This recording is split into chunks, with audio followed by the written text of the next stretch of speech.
Assalamualaikum warahmatullahi wabarakatuh. Alhamdulillahi rabbil alamin. Wassalatu wassalam ala asyrafil anbiya'i wal mursalin wa ala alihi wa sahbihi ajma'in. Subhanaka la ilma lana illa ma 'allamtana innaka antal alimul hakim. La haula wa la quwwata illa billahil aliyyil azim. Rabbi shrah li sadri wa yassir li amri wahlul 'uqdatam min lisani yafqahu qawli. Allahumma iftah 'alaina bi futuhil 'arifin bik. Allahumma ij'alna minal ladzina yastami'una al-qawla fayattabi'una ahsana. Allahumma 'allimna mimma jahilna wanfa'na bima 'allamtana wa zidna 'ilman nafi'an ya rabbal alamin. Hadirin sekalian, pertama sekali marilah kita rasakan syukur, terima kasih kita kepada Allah Taala. Syukur kita nikmat hidup yang masih diberi. Syukur kita dapat Islam. Syukur juga kita dapat datang ke masjid, ke surau, dan dengan itu dapat mendengar, mempelajari ajaran-ajaran Nabi kita Muhammad sallallahu alaihi wasallam, yang dengan itu pula kita boleh membenar dan mengiyakan serta mengiktiraf, mengakui, menyetujui apa saja ajaran yang dibawa oleh baginda Nabi Muhammad sallallahu alaihi wasallam itu, yang dengan kita membenarkan semua ajarannya itulah dikatakan iman. Jadi syukur kita dapat hidup dalam keadaan Islam, iman. Diberikan pula dua nikmat besar pada kita, nikmat sihat, lapang masa, yang banyak orang tidak mensyukuri dua nikmat ini kerana telah mengabaikan masa lapang dan juga waktu sihatnya.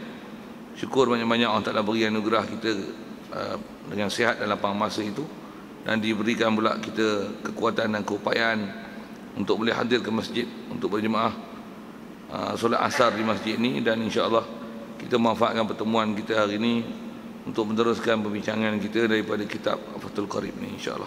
Dan kita dalam masjid ni ada peluang mendapatkan itikaf. Kita cuma itikaf adalah ibadah tak sah melainkan dengan ada niat. Jadi kalau tak niat lagi, mari kita niat sama-sama. Lafaz niatnya saja aku itikaf dalam masjid ni kerana Allah Taala.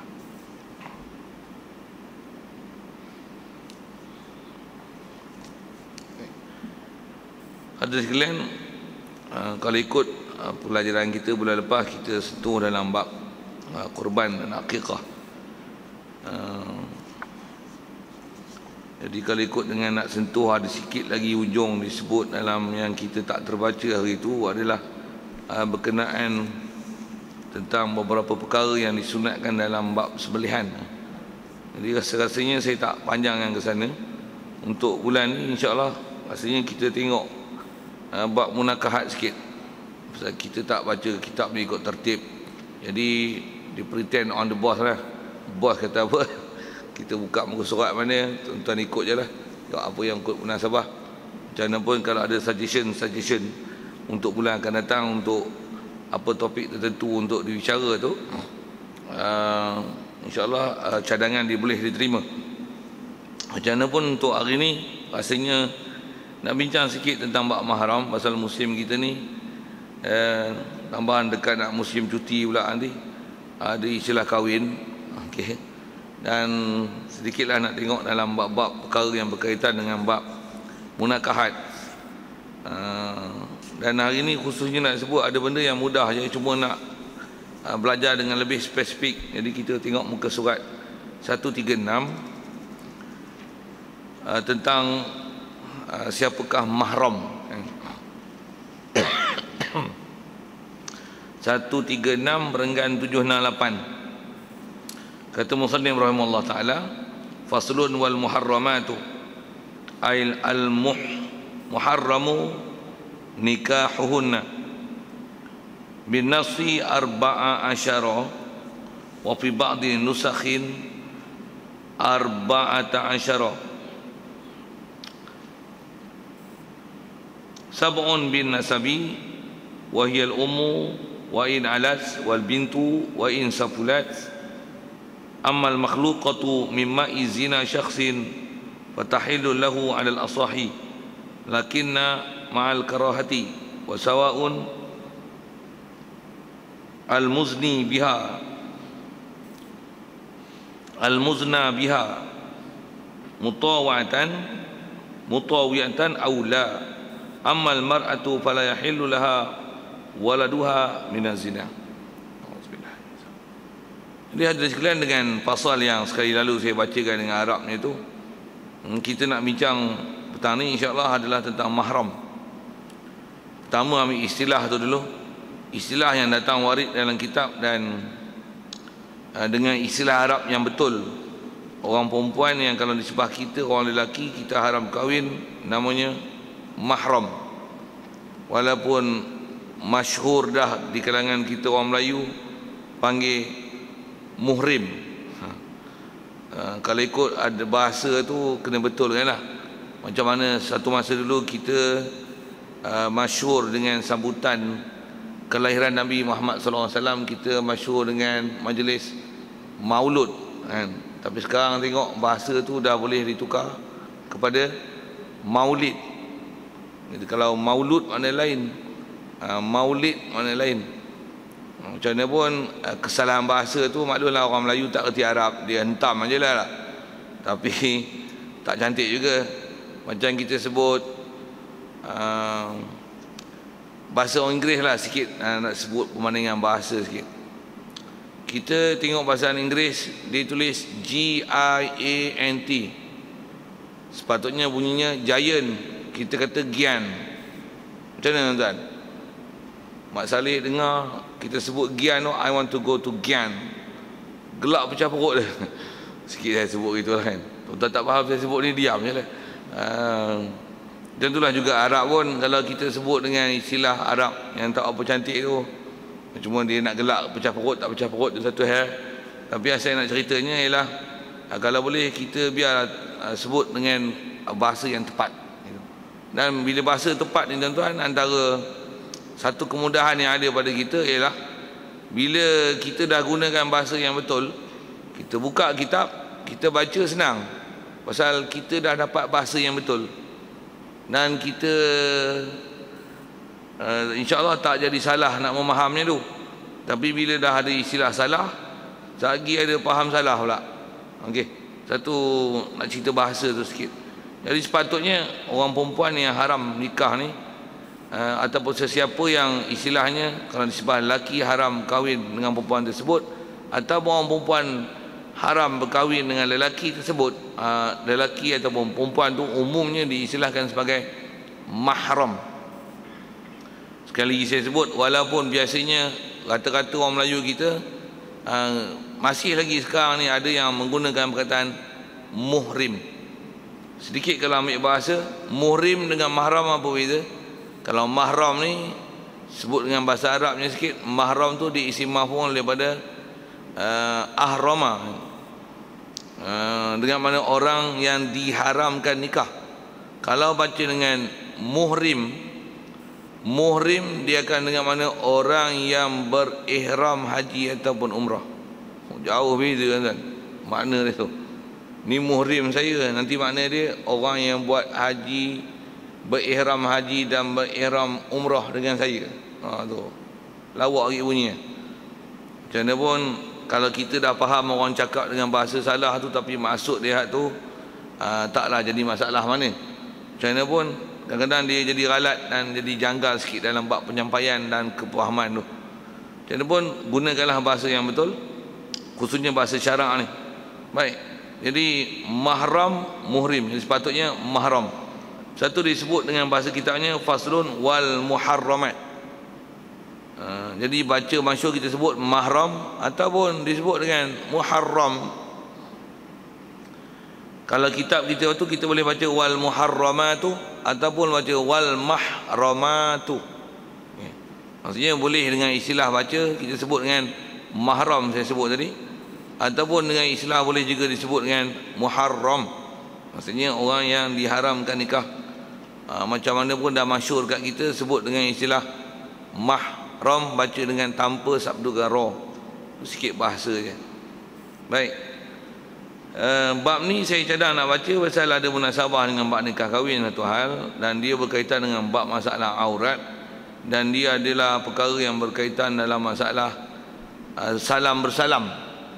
Pasal bab-bab ni tambah zaman-zaman belakang ni tuan-tuan, macam-macam perkara lah yang kita tengok yang jadi tak senonohnya, khususnya dalam bab bersalam. Ada benda yang salah faham tu. Kalau orang tua-tua dulu Dia bagi panduan mudah je kat kita. Apa kaedah boleh bersalam, tak boleh bersalam? Kalau tak boleh menikah, boleh bersalam. Boleh menikah, tak boleh salam. Faham tak bahasa tu tak? Dia punya panduan mudah tau. Tapi kalau dah kahwin suami isteri, boleh lah salam dah suami isteri. Tapi andai kata kalau tak suami isteri lagi, tapi tak boleh bersalam, tak boleh bersalam tu maksudnya tak boleh menikah. Itu panduan mudah yang diberi, dan memang sipir itu betul, dan kawan itu betul macam mana yang telah disebut oleh ulama. Walaupun ada pendapat-pendapat yang contemporary yang lah ni, dan pendapat ni dimasyhurkan, antaranya ialah bab bersalam tu, sikit ke bab salam tu, pasal dia berkaitan sepatutnya dari segi boleh tak boleh bersalam dengan orang lelaki dengan orang perempuan ni. Antara perkara yang diperhatikan adalah bab mahram, kerana bila bersalam ni antaranya bersentuh kulit. Hatta kalau ikut dalam bab bersalam ni, kalau tak bersentuh kulit pun, tetapi kalau berlaku bersalam antara lelaki perempuan, walaupun kalau istilah yang selalu zaman yang orang contemporary yang disebutlah ni, disebut dengan istilah kata tak ada syahwat, masyhur kaedah ulama, bersalam walaupun istilahnya berlapik dengan yang tak mahram, tetap hukumnya haram. Pasal apa yang haram dipandang, haram juga disentuh, walaupun bukan bersentuh direct, walaupun sentuh indirect, maksudnya sentuh berlapik. Tapi kita menyentuh sesuatu yang walaupun indirect, maksudnya tak direct kepada apa yang tak boleh dilihat, tapi menyentuh bahagian yang sepatutnya bahagian itu tak boleh dilihat, maksudnya tak boleh dibuka aurat. Tapi kalau kita menyentuhnya walaupun dengan berlapik, menyentuhnya adalah haram, melainkan ada maksud-maksud tertentu dalam syarak, antaranya maksud perubatan. Itu je yang boleh. Sikit kalau tuan-tuan tak faham bahasa tu, contoh misalnya kita ambil mudah lelaki dengan lelaki dululah. Aurat lelaki-lelaki ni cuma dia bukan berkaitan mahram, cuma sikit nak sebut ke masalah menyentuh dan bersalam. Apatah lagi kalau bab perempuan dengan lelaki. Lelaki dengan lelaki, aurat kita adalah antara pusat lutut. Sedia maklum masa aurat itu, bila aurat lutut itu adalah antara yang tak boleh ditengok, jadi dia ialah antara yang tak boleh dipegang. Dan tak boleh dipegang tu bukan saja dalam keadaan tak berlapik, bahkan berlapik sekalipun tak boleh pegang. Berlapik kali pun tak boleh pegang. Maksudnya kita saja ada kawan sebelah, kita saja pegang peha dia, betul? Tambah gosok lah. Hai, tambah muda lah tuan-tuan, naik daun dia. Dia nak daun, naik daun tak naik daun, atas tu satu hal. Apa kita bicara ialah masalah batasan hukum, boleh tak boleh.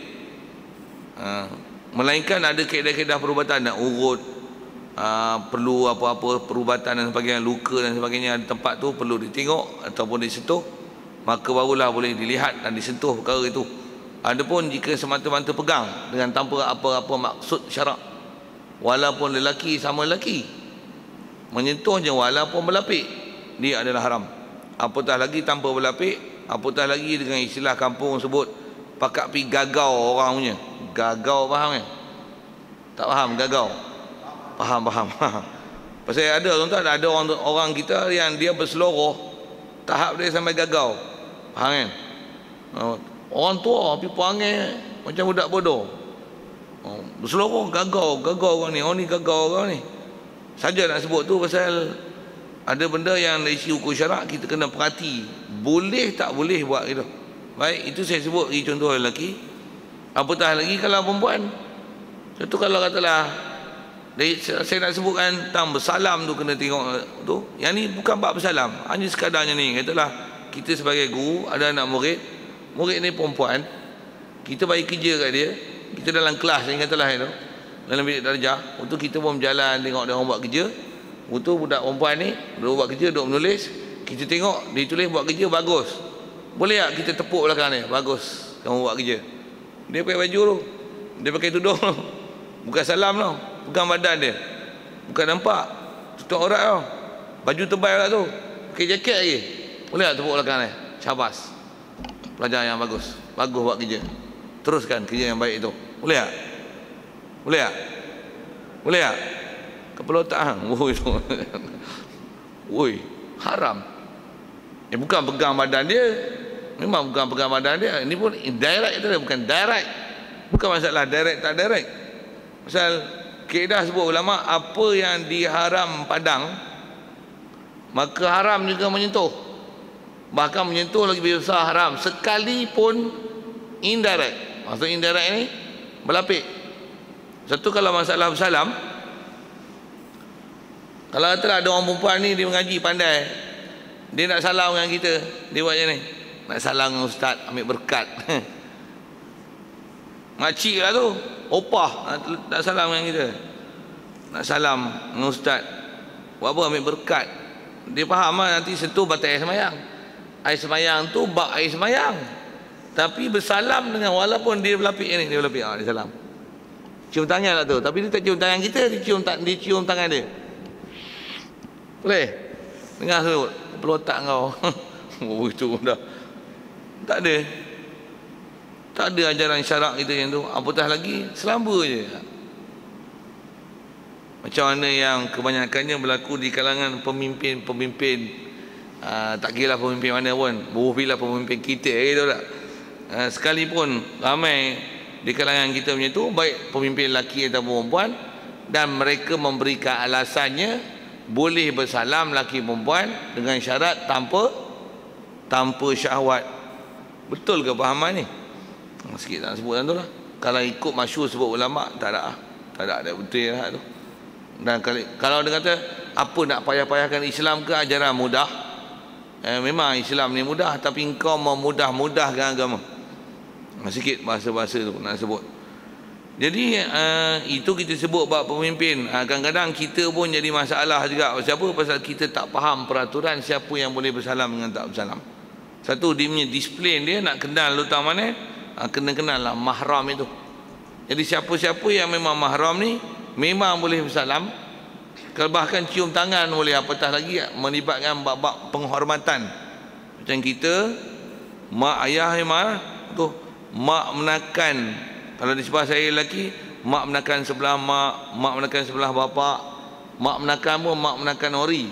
Saja saya buat misal dulu sebelum lalukan kitab, pasal ada benda yang common knowledge kat kita, ini adalah mahram. Mak menakan kita. Jadi mak menakan ni adik-beradik bapa kita, adik-beradik mak kita. Jadi dia perempuan, kita lelaki, sebagai orang yang berpangkat mak menakan. Jadi sepatutnya kena ada sifat memulia dan menghormat dengan dia. Salam cium tangan tu boleh pasal mahram. Tapi kalau yang bukan mahram, I'm sorry, I cannot shake hand with you. Itu kita punya kaedah tu. Kaedah dia ajar syarak. Pasal apa? Mana yang tak boleh, tak boleh. Antara yang tak boleh shake hand ni, mak menakan, bukan mak menakan ori, mak menakan import. Istilah import ni adalah pak menakan kita yang betul. Maksudnya adik-beradik bapak kita atau adik mak kita. Lepas tu dia kahwin, jadi dapatlah mak menakan. Tadi saya panggil mak menakan import. Bukan mak menakan dengan sebab keturunan, tapi mak menakan dengan sebab perkahwinan. Yang ni tak boleh salam. Ni tak boleh salam. Pasal apa? Pasal dia bukan mahram dengan kita. Itu istilahnya, bukan mahram dengan kita. Cuma tak boleh kahwin dengan dia pasal dia bini orang. Tapi kalau berlaku perceraian antara dia dengan pak menakan kita boleh ambil tu, janda dia tu. Pasal apa? Pasal dia bukan mahram. Dia bukan mahram. Yang tu yang saya istilahkan sebagai mak menakan import. Yang tu tak boleh salam. Jadi macam mana pun saya nak sebut ialah, saja sebut sekali lalu itu tentang mak menakan. Ini yang kita nak tengok persempadanan boleh tak boleh tu. Pasal kita tak akan jadi warak, tak akan jadi takwa, melainkan dengan ada ilmu kan. Nak jadi ilmu, nak jadi warak, jadi takwa, dia mesti ada spesifik ilmu. Pasal kita bila kita tak faham ni, kita sangka kita warak, kita takwa, bagus punya ikut perintah Allah Ta'ala. Tapi dengan sebab ilmu yang tak ada, rupanya kita buat benda yang salah. Pasal tak akan jadi takwa melainkan orang berilmu. Quran bersebut innama yakhsyallaha min ibadihil ulama. Hanya orang yang ada sifat khasyah pada Allah adalah orang yang di kalangan ahli ilmu. Orang ada ilmu, dia faham ilmu, dia tahu pantang larang, dia akan jaga disiplin mengikut apa ilmu yang ada pada dia, dari segi boleh tak boleh, halal haramnya. Orang macam ni adalah orang yang betul-betul ada khasyah dengan Allah Ta'ala. Kalau kita ni rasa kata takwa, tapi apa takwa, kita ilmu pun tak cari, mengenal mana yang memang halal haram, khusus kita nak bicara ni bab mahram, bab bersalam dan sebagainya, yang ni tak pernah dipelajari. Jadi macam mana masakan boleh jadi takwa kalau ilmu tentang nak jadi takwa itu tak ada. Baik, jadi asal saya sebut tu ialah kita nak bicara sikit bab tu, pasal nak bicara bab masalah memandang, masalah bersalam. Begitu juga ada permasalahan dalam bab nak kenal mahram ni berkaitan dengan bab khulwah. Apa khulwah ni? Khulwah ni maksudnya berada dua orang individu lelaki perempuan serumah. Kalau ada orang yang istilahnya serumah, tak ada hubungan mahram, dari segi istilahnya itu dia panggil khulwah, yang masyhur kita panggil khalwat. So, khalwat ataupun khulwah ini dia bukan syarat buat maksiat, tapi jika ada situasi dalam rumah tempat bertutup, kalau tak rumah pun tempat bertutup, ada lelaki perempuan berhimpun di setempat itu, tidak ada orang lain bersama dengan dia, cuma ada dua orang, tempat bertutup, tidak ada hubungan mahram, istilahnya khulwah. Kita panggil bahasa khalwat, sekalipun masing-masing wara' dan taat, tapi kalau sabit kes, salah, berdosa. Pasal apa?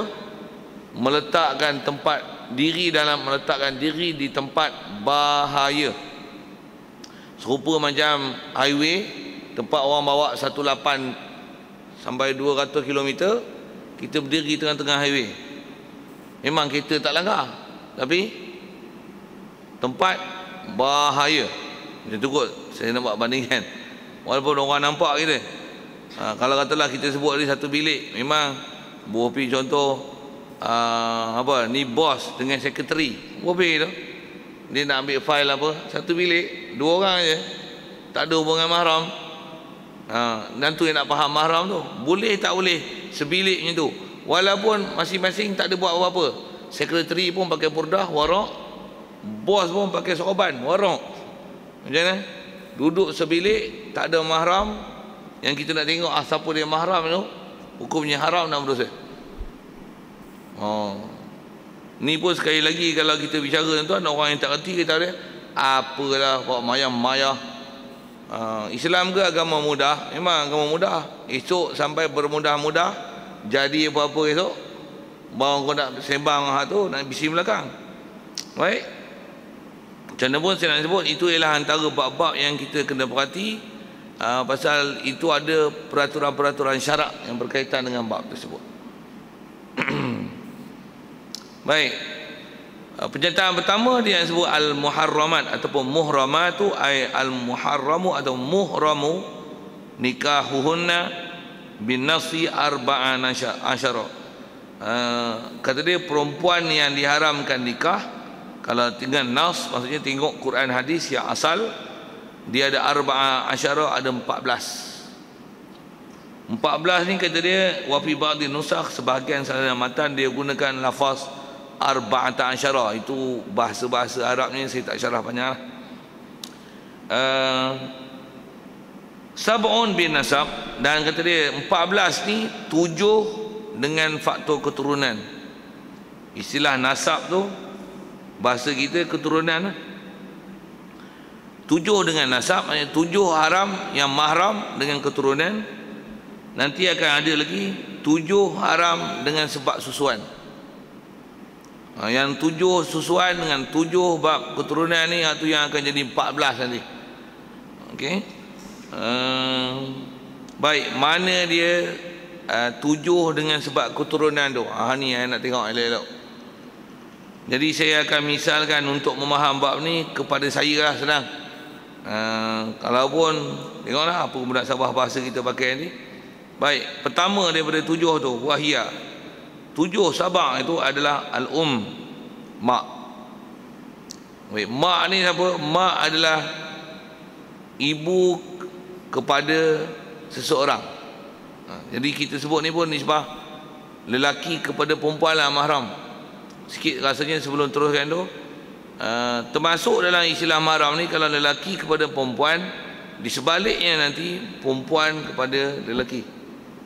Maksudnya kalau lelaki haram, mahram ni ialah mak, perempuan mahram ni ialah bapa. Jadi yang perempuan tu tak payah sebut lah. Pasal siapa yang belah lelaki boleh faham, maka di sebaliknya adalah perempuan. Yang tu memang bahasa Quran macam tu. Pasal Quran datang, uslub Quran datang dengan arahan, suruhan, dengan khitabnya kepada muzakkar. Itu istilah Arab sikit. Maksudnya lafaz Quran datang perintah semayang, puasa, zakat, apa saja sebagainya, hukum hakam. Antaranya bab mahram ni kalau tengok dalam Quran disebut Allahumma salli ala sayyidina Muhammad. Lafaz Quran datang dengan sebut nisbah orang lelaki ke perempuan, tak datang huraian dengan perempuan ke lelaki.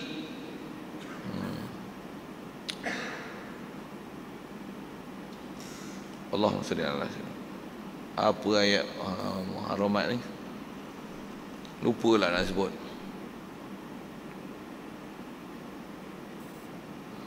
Allahumma salli ala sayyidina.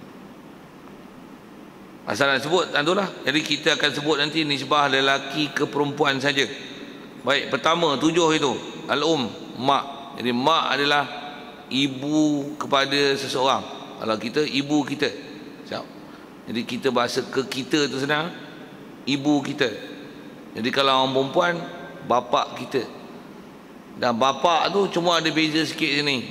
Ibu kita. Ibu ni setiap perempuan yang melahirkan anak, walaupun anak yang dilahirkan tu tak menepati taraf yang sah untuk dibinkan kepada bapa. Setiap ibu yang melahirkan anak lelaki, anak lelaki itu dengan perempuan yang melahirkan dia, itu adalah ibu dia. Itu adalah ibu dia. Berbanding dengan orang perempuan yang nak dihukumkan dia mahram dia nanti, perempuan ni ialah bapa. Mesti bapa yang cukup taraf, yang cukup syarat, taraf untuk dibahasakan sebagai bapa, barulah hukum bapa dia. Nanti bila sabit bapa, dia sabit bab kita sebut mahram, dia sabit bab wali, dan dia akan sabit bab pewarisan. Dia akan sabit semua tu.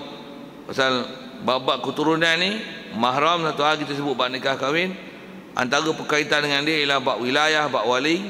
Begitu juga nanti bab aurat apa. Begitu juga adalah bab pewarisan, bab waris, bab pesaka, berhak tak berhak memilih atau pesaka. Jadi antara yang dilihat adalah faktor keturunan tu. Saja nak sebut itu ke nisbah orang perempuan kepada bapaknya. Bapa mesti bapa betul. Maksudnya bapa yang cukup taraf. Ada pun bapa yang tak cukup taraf disebabkan berlaku insiden luar nikah. Hak tu tak dapat hukum bapa original lah. Macam mana pun asal kita bicara atas nama mahram lelaki, macam mana pun siapa perempuan yang melahirkan dia, sekalipun lahir itu dengan cara yang haram ikut syariat, maka perempuan yang melahirkan seseorang itu adalah ibu dia, dan itu adalah mahram dia. Siap. Dan ibu ni wa in alat, sekalipun ke atas. Ke atas tu kaedah nak kenal orang berpangkat ibu adalah ibu yang nama ibu. Hurrimas alaikum ummahatukum, itulah pada Quran. Hurrimas alaikum ummahatukum. Ummahat itu siapa dia? Ummahat ibu, dan ibu bagi ibu, ibu bagi ibu bagi ibu. Itu semua adalah hukum ibu. Istilah Quran yang tu dia panggil ummahat. Kita mak seorang je, tapi Quran sebut hurrimat alaikum ummahatukum, datang dengan jamak. Pasal mak ada seorang je, mana boleh banyak ramai. Maksud ummahat itu adalah semua berstatus ibu kepada ibu kepada ibu kepada ibu.